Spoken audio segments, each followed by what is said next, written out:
नमस्कार दोस्तों, acupressure treatment के इस कार्यक्रम में मैं रमेश रजनी आप सभी का एक बार फिर से स्वागत करता हूं। दोस्तों, आज के इस वीडियो के माध्यम से सियाटिका पेन को कैसे दूर किया जा सकता है आपको बताएंगे।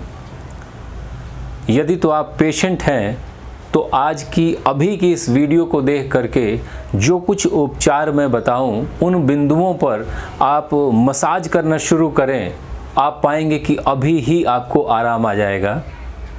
और यदि तो आप थेरेपिस्ट हैं तो आपके पास आने वाले जो सियाटिका के पेशेंट हैं उनको आप कैसे दूर कर सकते हैं, ये वीडियो उसके लिए बेनिफिशियल रहेगी।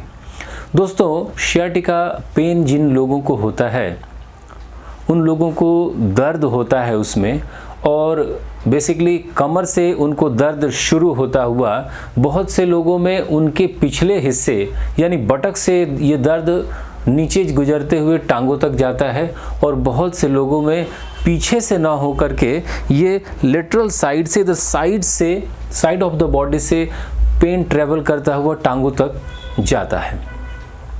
कुछ पेशेंट्स पूछते हैं कि उनको ये दर्द क्यों हुआ। अब इसका एग्जैक्ट कारण तो नहीं होता, पर कुछ मामलों में उनसे ही ये बात पता चलती है कि किसी इंजरी के बाद उनको दर्दें ये होने लगी।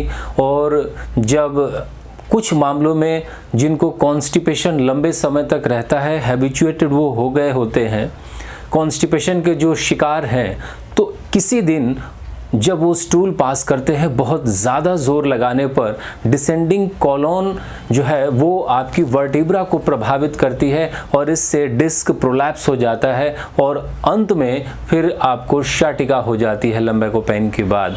तो दोस्तों, ये सियाटिका होने के कुछ कारण हैं, पर सही मामलों में आपको जो ये सियाटिका का पेन है ये आश्वस्त होता है जब हम आपको एमआरआई कराते हैं, और एमआरआई में निकल करके आता है कि जो नर्व है, जो सियाटिक नर्व है वो कंप्रेस हो गई है। वहीं कई बार देखा जाता है कि रूट कॉज में जो है ऑस्टियोफाइड वहाँ पर जमा हो गए हैं, तो इस वजह से आपको दर्द होता है। जो डिस्क है, जैसे डिस्क है तो एक नॉर्मल जो डिस्क होती है ना, तो नॉर्मल डिस्क के बीच से आसानी से जो नर्व्स हैं, जो सियाटिक नर्व है, मान लीजिए टांगों तक आ रही है, तो ये नीचे की तरफ जो है सो लंबर की 3rd, 4th, 5th या S1 जो वर्टिब्रा है, उस वर्टिब्रा से सियाटिक नर्व निकलती है और वो आपकी टांगों तक आती है। अब इसमें कोई नर्व कॉम्प्रेशन नहीं है, ये बंदा ठीक रहता है। लेकिन ज़रा कल्पना कीजिए कि किसी इंजरी के बाद, या अगर एमआरआई की रिपोर्ट में कहता है कि ये जो डिस्क है इसके आसपास क्या है, ऑस्टियोफाइड आकर के जमा हो गए हैं, या दूसरे कंडीशन में कभी डिस्क आपकी बल्ज हो जाती है, तो जो ये डिस्क है ना, ये डिस्क मान लीजिए नीचे की तरफ आ गए, तो यहाँ से जो नर्व निकल के आ रही है जो नीचे की तरफ उसको जाना है, उसके ऊपर कहीं ना कहीं उस ऑस्टियोफाइड का प्रभाव पड़ रहा है, या डिस्क के बल्ज हो जाने की वजह से वो कॉम्प्रेस हो रहा है और इससे पेन जनरेट हो रहा है। तो ये रिपोर्ट से आपको पता चल जाता है। दोस्तों, बहुत सीवियर पेन होता है।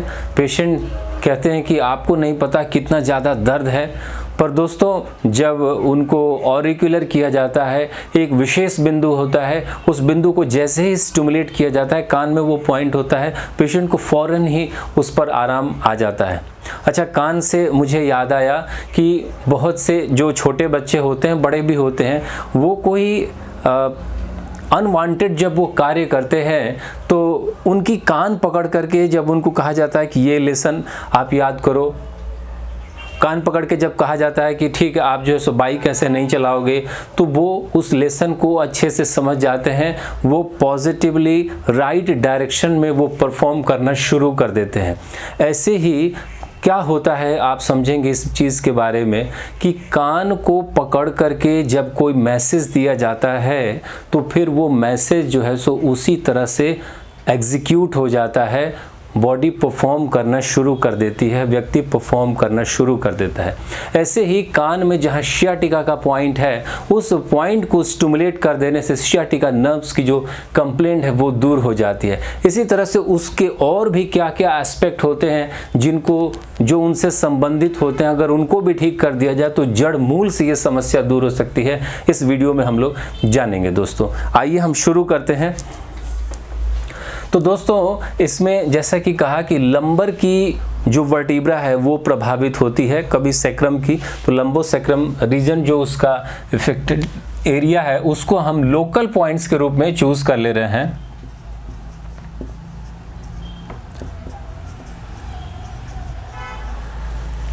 अब कौन सा ऑर्गन प्रभावित होगा, ये चाइनीज एक्यूप्रेशर से मैं कंसेप्ट ले रहा हूं। तो ये टीसीएम कहता है कि अगर तो पेन आपको साइड से जा रही है, कुछ पेशेंट में पेन साइडों से होकर के गुजरती है, तो ये गॉल ब्लैडर आपको समझना चाहिए। और यदि आपके पेशेंट को बैक साइड से पेन होते हुए ट्रैवल करते हुए नीचे जा रहा है तो ये यूरिनरी ब्लैडर है। तो एक गॉल ब्लैडर और दूसरा यूरिनरी ब्लैडर। अब एक और ऑर्गन के बारे में बात करेंगे, जैसे आपकी वर्टिब्रा है तो वर्टिब्रा को, आपकी हड्डियों को नरिशमेंट मिलती है किडनी के माध्यम से। तो जो तीसरा ऑर्गन होगा वो है किडनी। अब इनके स्पाइन पॉइंट के बारे में हम चर्चा करेंगे जो इन ऑर्गन्स को नरिश करते हैं।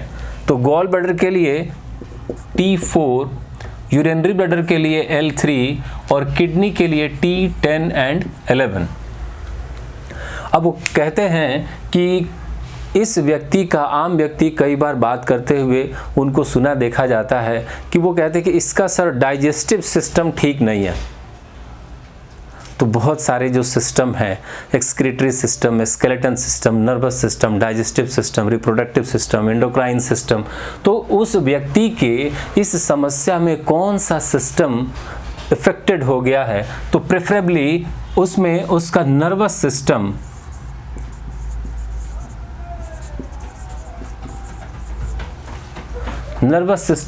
उसका प्रभावित हुआ है। तो नर्वस सबकॉर्टेक्स को यहाँ पर लिया जाएगा। अब बात करेंगे चक्रा के रूप में। दोस्तों कई स्तर पर आपकी समस्या को ठीक करने का प्रबंध किया जा रहा है। तो आध्यात्मिक रूप से हमारे शरीर जो अनंत शक्तियों के स्रोत के रूप में भी जाना जाता है, तो इसमें आध्यात्मिक शक्ति के स्रोत जो 7 हैं उसमें जो पहला चक्र मूलाधार चक्र है उसको और ज़्यादा ऊर्जान्वित करने की ज़रूरत है, जिसके हेल्दी होने से आपकी ये तकलीफ दूर हो जाएगी, यानी रूट चक्र को आपको हील करना होगा। तो ऑरिकुलर थेरेपी की ये विद्या आपकी रूट चक्र को भी ऊर्जान्वित करने में मदद करती है। बात करेंगे एलिमेंट की। तो शरीर में आप देखेंगे कि 5 तत्वों से शरीर बना है।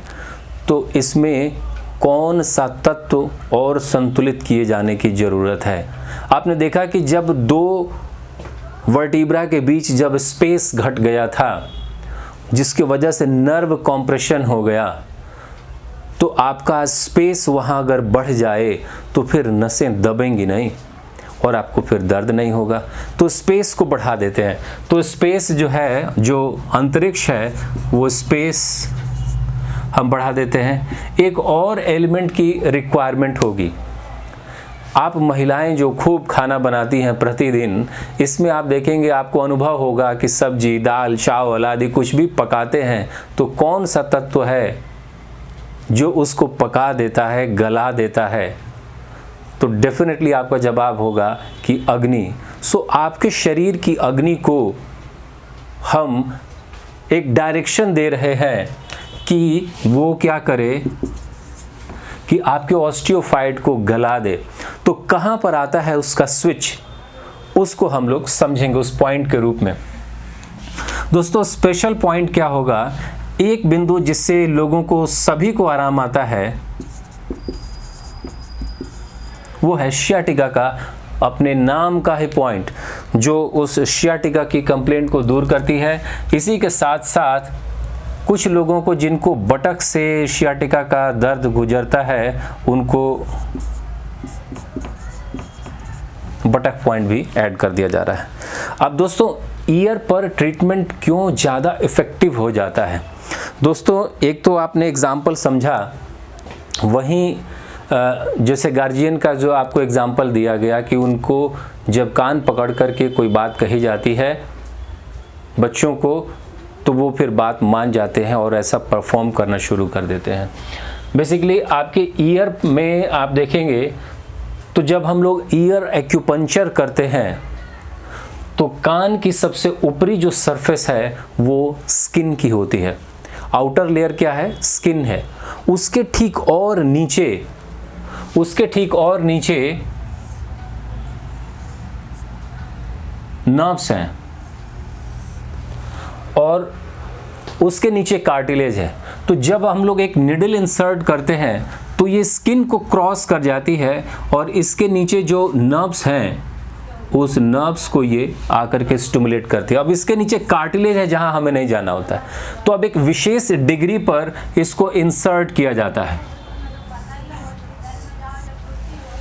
इस निडल को इंसर्ट किया जाता है जो कि सीधे इस नर्व्स तक पहुंचती हैं और उस नर्व्स को स्टिमुलेट कर देती हैं, और इससे जो भी वो नर्व्स होती हैं वो आपके इंटायर बॉडी ऑर्गन से कनेक्टेड होते हैं। तो जिस ऑर्गन को हील करने के लिए हमें वो ट्रीटमेंट करना होता है उस ऑर्गन को वो हम एक्टिवेट कर देते हैं, उससे मैसेज पहुंचा देते हैं और आपकी ये प्रॉब्लम दूर हो जाती है। जैसे आपके घर में बिजली का स्विच होगा, फैन का स्विच ऑन करना है तो फैन का स्विच आप ऑन करते हैं, पंखा चलने लगेगा। बल्ब का स्विच करना है, ऑन करना है तो आपका बल्ब जल उठेगा। ऐसे ही सियाटिका या उससे संबंधित जो पॉइंट्स हैं उनके बिंदुओं को उत्तेजित करते ही आपकी ये प्रॉब्लम चली जाती है। यही लाभ मिलता है यदि आप सीड्स भी लगाते हैं तो भी। तो वकारिया सीड्स जो ऑरिकुलर थेरेपिस्ट होता है वो इसका इस्तेमाल करते हैं और फिर आपकी ये तकलीफ दूर हो जाती है। अब हम समझते हैं कि इन पॉइंट्स की लोकेशन आपके ईयर में कहाँ आती है। तो सबसे पहले बात करेंगे लंबोसेक्रम एरिया की। तो लंबोसेक्रम रीजन जो है चूज कर लिए। इसके बाद है गॉल ब्लैडर की लोकेशन। तो एक बिंदु गॉल ब्लैडर का, दूसरा यूरिनरी ब्लैडर, दूसरा पॉइंट यूरिनरी ब्लैडर, तीसरा बिंदु किडनी का, तो तीसरा पॉइंट लेंगे किडनी का, चौथा पॉइंट T4, तो चौथा पॉइंट है थोरेसिक 4, तो चौथा बिंदु थोरेसिक 4, पांचवा L3 वो इसी लंबर रीजन में कवर हो जाएगा, और छठा बिंदु T10 एंड 11, तो T10 एंड 11 वो इसके बीच आ जाएगा। इसके बाद बात करते हैं नर्वस सिस्टम की या नर्वस सबकॉर्टेक्स की। तो यहाँ पर जब आप कान को ऐसे खींचेंगे ना तो इन साइड में नर्वस सबकॉर्टेक्स पॉइंट आता है, तो यहाँ पर ट्रीटमेंट करना है। चक्रा की बात करेंगे तो रूट चक्रा, तो मूलाधार चक्र आता है आपका एंटी हेलिक्स इंफीरियर क्रस्ट पर। अब बात करेंगे स्पेस एलिमेंट की, तो ईयर लोब पर आएगा स्पेस एलिमेंट। बात करेंगे फायर एलिमेंट की, तो हेलिक्स क्रस्ट पर आएगा आपका फायर एलिमेंट का बिंदु। इसके बाद बात करेंगे सियाटिका पॉइंट की, तो इंफीरियर क्रस्ट पर आएगा दूसरा बिंदु ये सियाटिका का, और फिर जो तीसरा पॉइंट है बटक का, अगर किन्हीं को बटक से हो करके जा रहा हो तो दोस्तों ये वो बिंदु हैं जिन पर ट्रीटमेंट करने से लाभ मिल जाता है, पेशेंट ठीक हो जाता है इमीडिएटली। एक ही पॉइंट से उसको आराम होता हुआ महसूस होता है, और उसके आराम का प्रतिशत बढ़ा देने के लिए या उसका आराम बना ही रहे तो बाकी भी बिंदु लगा देते हैं, जिससे ऐसा प्रबंध हो जाता है, इतना मुकम्मल हो जाता है कि जड़ मूल से ये समस्या दूर हो जाती है। दोस्तों आपकी अगर ऐसी समस्या है तो आपके नज़दीक जो भी कोई ऑरिकुलर थेरेपिस्ट हो उससे आप ये उपचार पा सकते हैं, अपने रोग को ठीक कर सकते हैं। और यदि आप इस सेंटर पर आकर इलाज कराना चाहते हैं तो एक नंबर है, आप उसको नोट कर लीजिए, 9953721380। तो इस पर संपर्क करेंगे तो उत्तम नगर ईस्ट नई दिल्ली में आपको ये सेंटर है और फिर आप अपना उपचार पा सकते हैं। दोस्तों ये रोग ठीक हो जाता है। इसमें एक चीज़ का ज़रूर ख्याल रखेंगे कि फॉरवर्ड बेंडिंग पर ये तकलीफ़ बढ़ती है और बैकवर्ड बेंडिंग से राहत मिलती है। कॉन्स्टिपेशन तकलीफ़ को बढ़ाता है, तो ऐसी चीज़ें ना खाएं जो खूब ज़्यादा गैस आदि पैदा करे, और इससे आपको काफ़ी आराम मिलेगा। अगर आपको गैस रिलीज़ होती है, गैस नहीं बनती है और कोई भारी चीज़ आप नहीं उठाते हैं, तो देखेंगे डेफिनेटली आपको बहुत फ़ायदा होता है और आप थोड़े ही समय में ठीक हो जाते हैं। इसी शुभ कामना के साथ मैं रमेश रजनी आज के इस अंक में विदा लेता हूं। अगले अंक में फिर आपकी किसी दूसरी समस्या का समाधान करते हुए प्रस्तुत होऊंगा। तब तक के लिए दीजिए इजाज़त। नमस्कार।